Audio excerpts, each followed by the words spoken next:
Lesson 6, the keys to the Mazzaroth, the sign of Gedi, the sea goat. And this brings us to the story of King David, Israel's beloved king. In our previous sign of Sagittarius, that told the story of the children of Israel, Joshua leading the children of Israel into the promised land.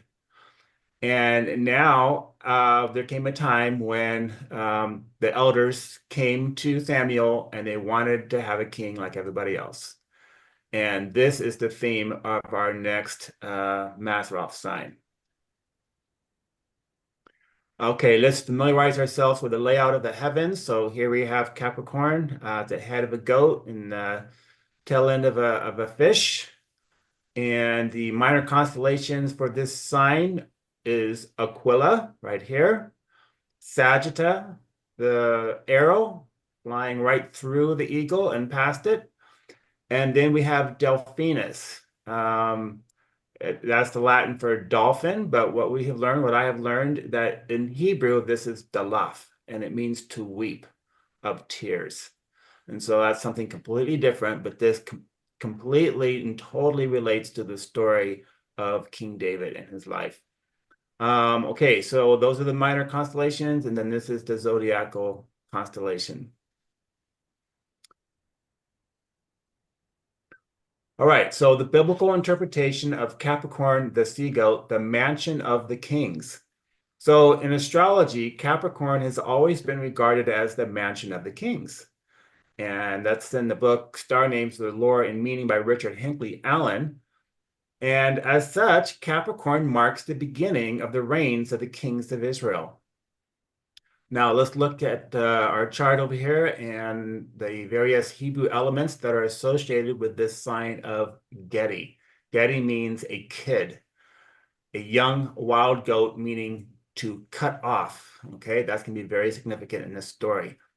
The corresponding Hebrew tribe is Simeon, means heard, listen, and understand.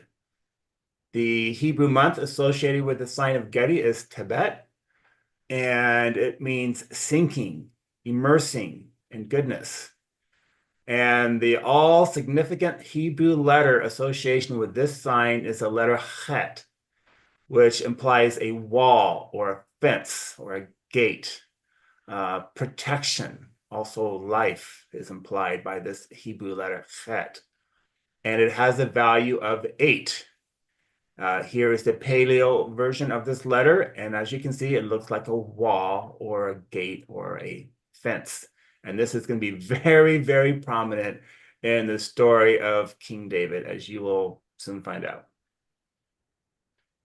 Okay, so first we want to look at references to goats and fish in the Bible to get the biblical symbolism and meaning of what we're looking at here, a goat and a fish.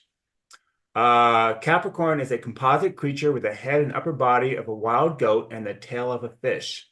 At times, Capricorn has been a complete goat-like animal and was so considered by Eratosthenes, and Ptolemy, as by the more modern Albumazer, Qazwini, Ulugh Beg, and in occasional medieval manuscripts.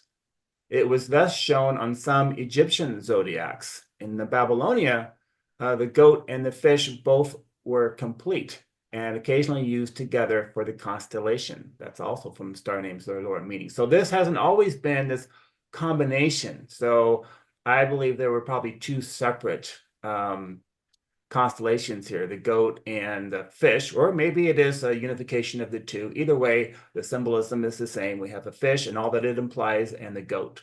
So let's take a look at that. So in the Bible, goat hair was used as one of the 4 outer coverings of the tabernacle. Goats were used as sacrificial animals for a sin offering. On the Day of Atonement, there were 2 goats taken from the flock, one goat for a sin offering whose blood was shed, and the other as a scapegoat that was let loose into the wilderness in an uninhabited place. Then shall he kill the goat of the sin offering that is for the people. And this is very important symbolism right here. The goat of the sin offering that is for the people. And in the Bible, Yah's people are referred to as fish. Remember the story in John 1, and the calling of the disciples. You know, the first two disciples were Peter and John, or Peter and Andrew, and they were fishers. And he said, "Come and follow me, and I'll make you fishers of men." And that was in fulfillment of the prophecy in Jeremiah 16:16 regarding the house of Israel. I will send for many fishers, and they shall fish them. Right? So, and then this prophecy becomes fulfilled in the sign of Pisces, which we're not quite there yet. Got two more signs to get there, but I'm just giving you the symbolism of the fish.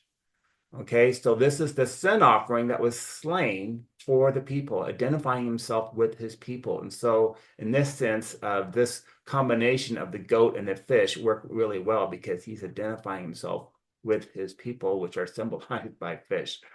Okay, and then of course in the Bible, but Yahuwah liveth that brought up the children of Israel from the land of the north and from all the lands whither he had driven them, and I will bring them again into their land that I gave unto their families. Behold, I will send for many fishers, says Yahuwah, and they shall fish them. So there's that quote I was referring to. And then the one in Matthew 4. Okay. All right, so the Jewish synagogue zodiacs label Capricorn as Gedi. What does that mean? Kid, young male goat, from the same as Hebrew 14:15 and Strong's Concordance, Kedah, an unused root meaning to cut off. This is a recurring theme in David's life. So let's look at this. So you'll recall in the early life of David, when he was still yet a youth, how David prevailed over the Philistine giant. And what did he do? He cut off his head with the giant's sword. It was while being pursued in the wilderness of En-Gedi by King Saul that David had opportunity to take Saul's life when David secretly cut off the corner of Saul's robe. After finding out what David had done in sparing his life, Saul said unto David, "Swear now to me by Yahuwah that you will not cut off my descendants after me, and that you will not destroy my name from my father's house." It was at the end of King Saul's life and the beginning of David's reign as the new king of Israel, when Saul had fallen in battle and the Philistines came and cut off his head. Jonathan made a covenant with David, saying, "Thou shalt not cut off thy kindness from my house forever. No, not when Yahuwah has cut off the enemies of David, everyone from the face of the earth." So you see this theme of cutting off in David's life, and how the goat of the atonement was cut off for the people. Now, of course, David is a messianic figure, isn't he? So the symbolism is going to apply both to David, but also his life as a reflection of the Messiah's life. And he was the goat of the atonement that was slain for his people. We read about that in Isaiah 53. He was cut off for not for himself, but for the transgression of his people. And then we have this concerning the Messiah. And after 62 weeks shall Messiah be cut off, but not for himself.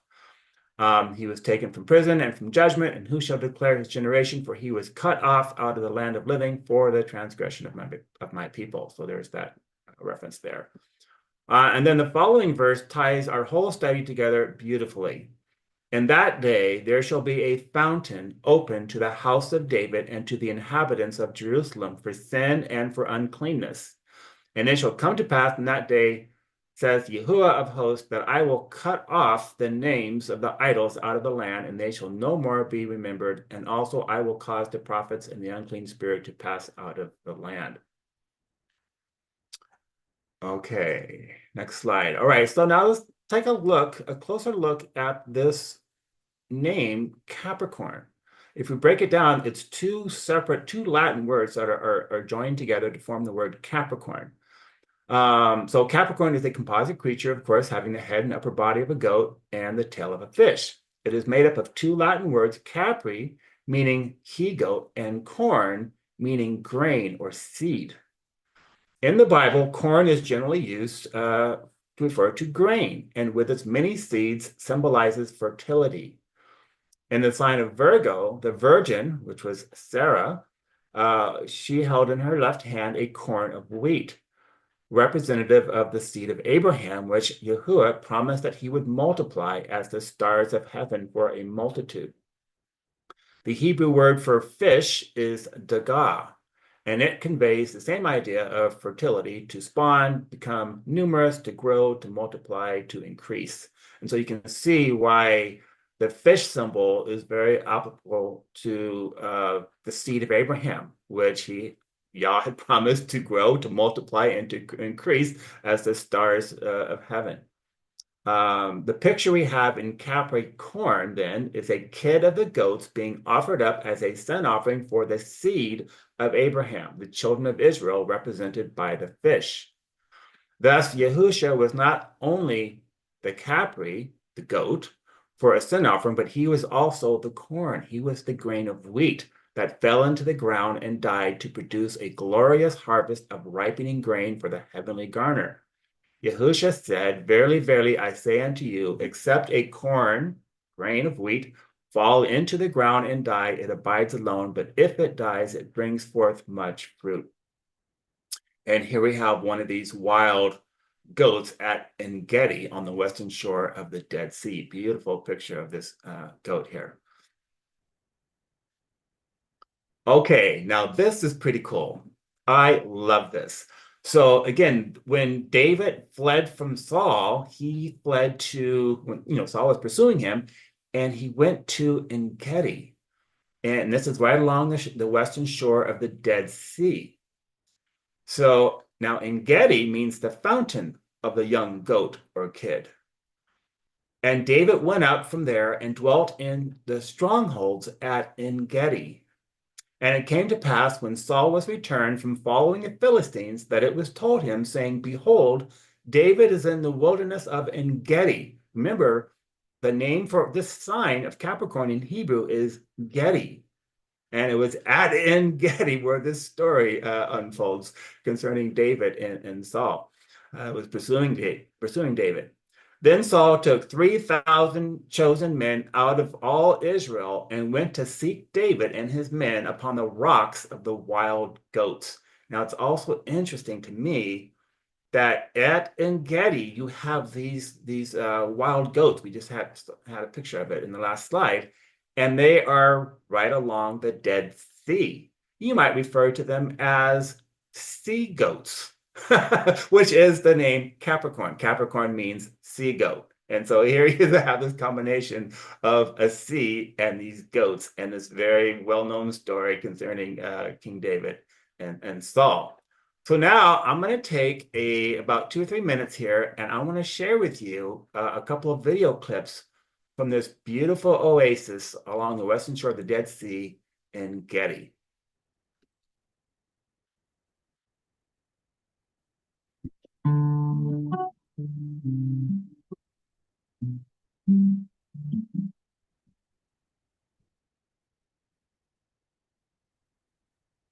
Shalom, shalom, from a place called Gedi.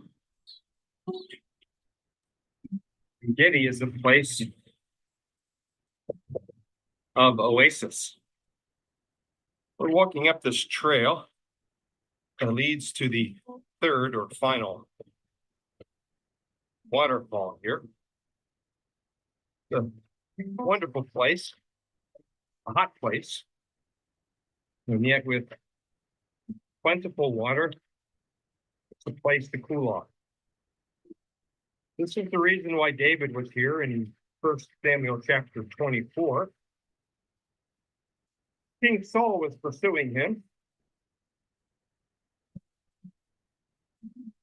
And it's a remarkable story of how David had a chance to kill Saul as he went in to literally relieve himself in a cave. You don't know what cave it was here. So David exercised restraint and obedience to God in this place called Gedi. 1 Samuel 24 is the story that mentions the entire narrative involving David and King Saul.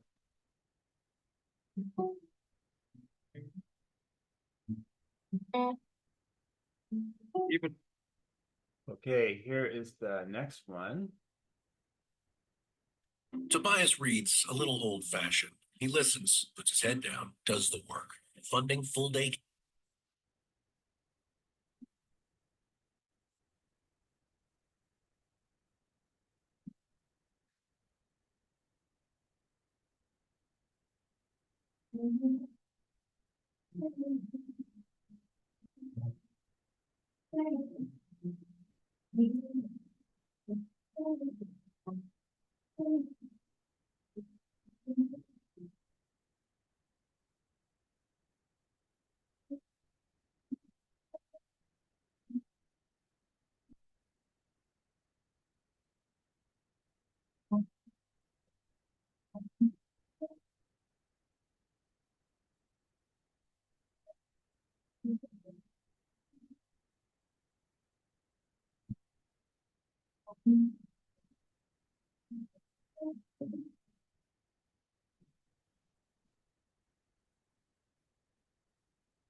So I don't know about you, but that is so beautiful and so awe-inspiring to me to see this oasis where David fled, and it is believed that he wrote many of his psalms here.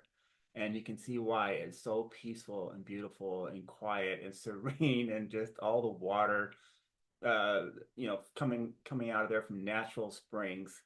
And so you can see how this relates to this story of Capricorn and these sea goats along the western shore of the Dead Sea.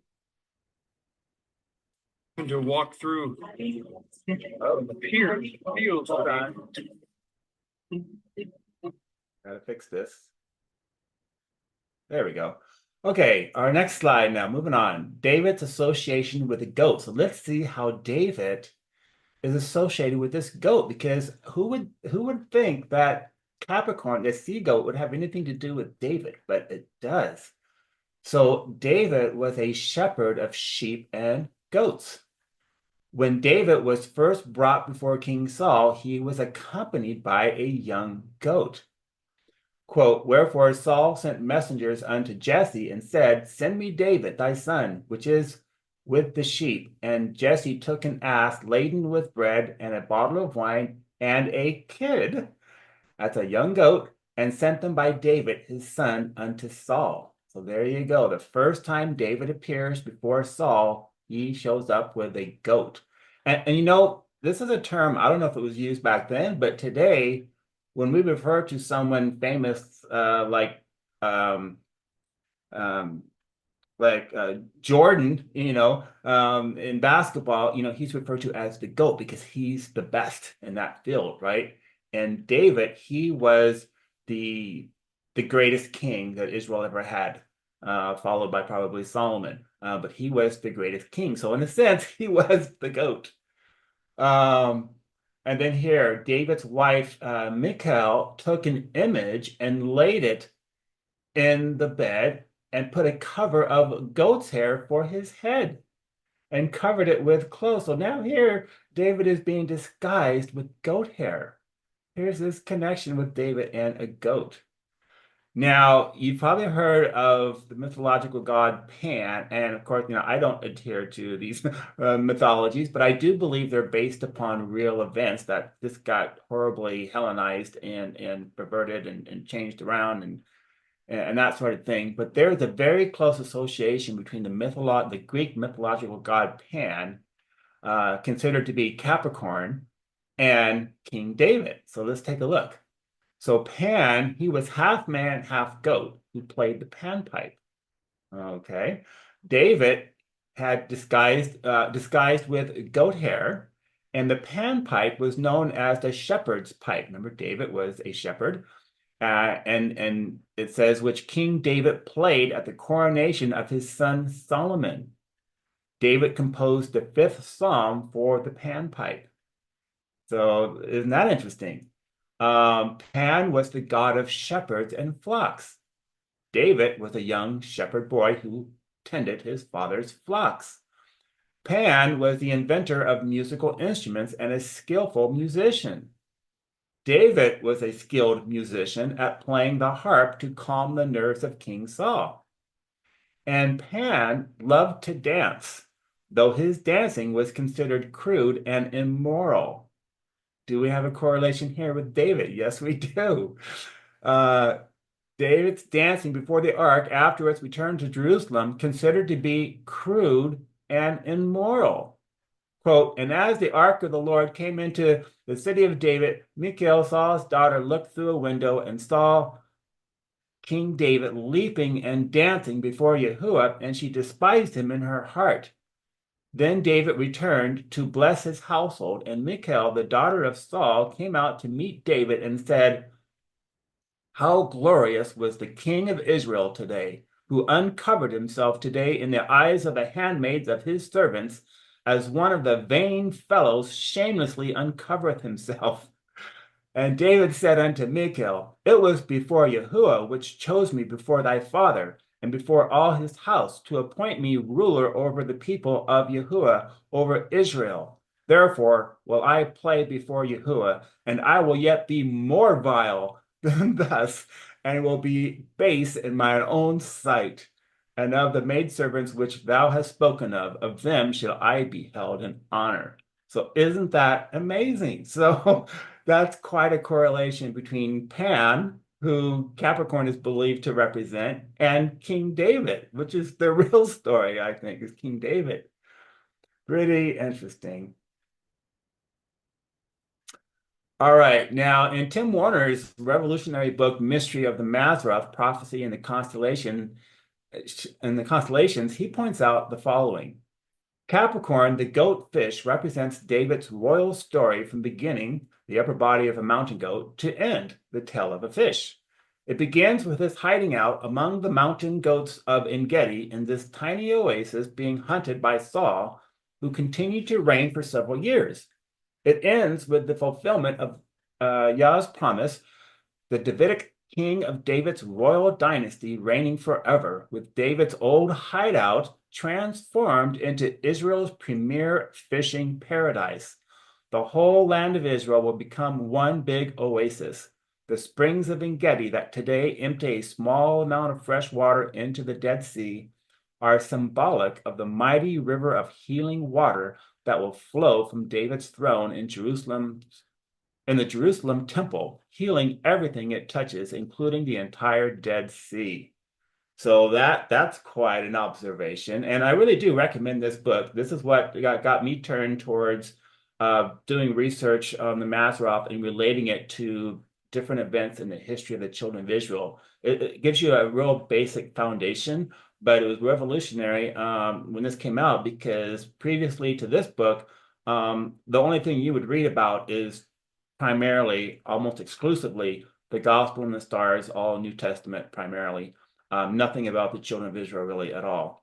But he turned that all on its head and relates the first 6 or 7 signs to the Old Testament and then the last 5 to New Testament. So he doesn't start talking about Messiah until you get to the sign of Aries or so. Whereas I've taken it from where he left off, and I've utilized the Hebrew letter, meanings and their numbers, and I've gone into a lot more depth, bringing out these stories that he brings out in this book that he wrote. Okay, now let's look at this Hebrew letter correlation. This is the key, the letter Chet, that's going to open up this house of the zodiac of Capricorn. So again, here's the modern Hebrew, here's the Paleo.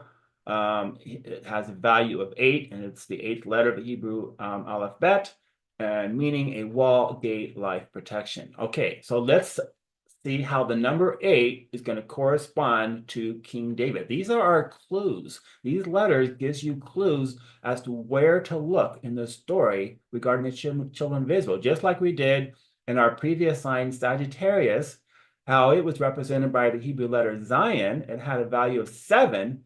And we saw all through the story of Joshua leading the children of Israel into the promised land and the battle at Jericho, how the number 7 was constantly referred to when the 7 priests were to take 7 trumpets and march around the city 7 times. On the 7th day, they were to shout. He overthrew 7 nations in Canaan, and it took him 7 years to do it, right? You see how important and how beautiful these numbers and significant they are in giving us clues as to where to look in the story regarding the children of Israel to know where you're at, because these different signs relate to these different time periods in Israel's history. So these letters are absolutely key.